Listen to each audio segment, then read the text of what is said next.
Hi, I'm Harrington from the Ohio State University, and I'm a technical lead on a university motorsport team called Buckeye Current. Our team designs, builds, and races electric race motorcycles on a one-year build cycle.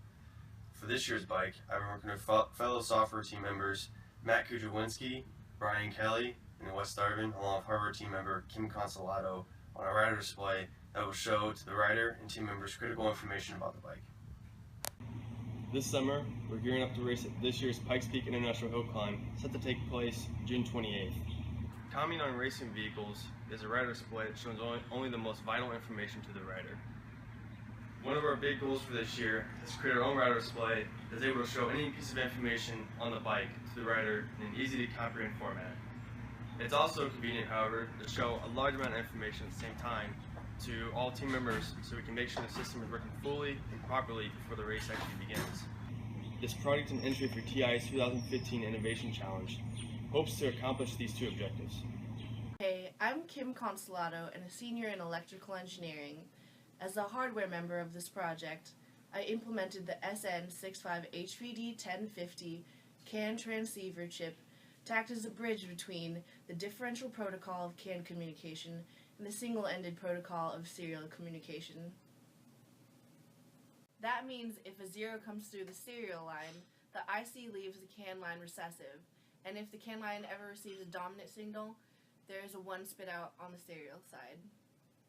Another TI IC that was implemented on the board is the LMR 14206 DC to DC buck converter on the board's power supply submodule. TI's online tool called WebBench Design Center proved especially useful for this submodule because of the quick design generation after providing our desired parameters. So for background, the bike runs a 12-volt bus.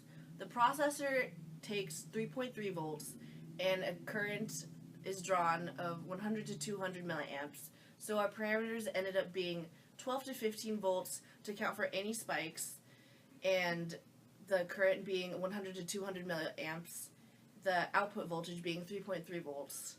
So what's great about this IC is that it can take up to 42 volts. So any kind of overvoltage during testing or on the track is well within our range. And we can also run it on a standard 24-volt power supply.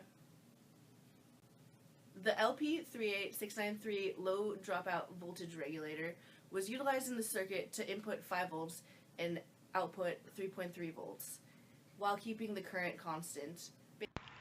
Any team member can connect wirelessly to the rider display in order to see live data on the motorcycle measured by different sensors. This is nice because the rider display screen itself can't display every single sensor we measure. Therefore, by having this website, we can measure all the sensors and show them easily to anyone on the team using their mobile phone or laptop. At that point, we can make decisions on whether the motorcycle is ready or not for the actual race, and if it isn't, we quickly know what's wrong and can work to fix the problems beforehand.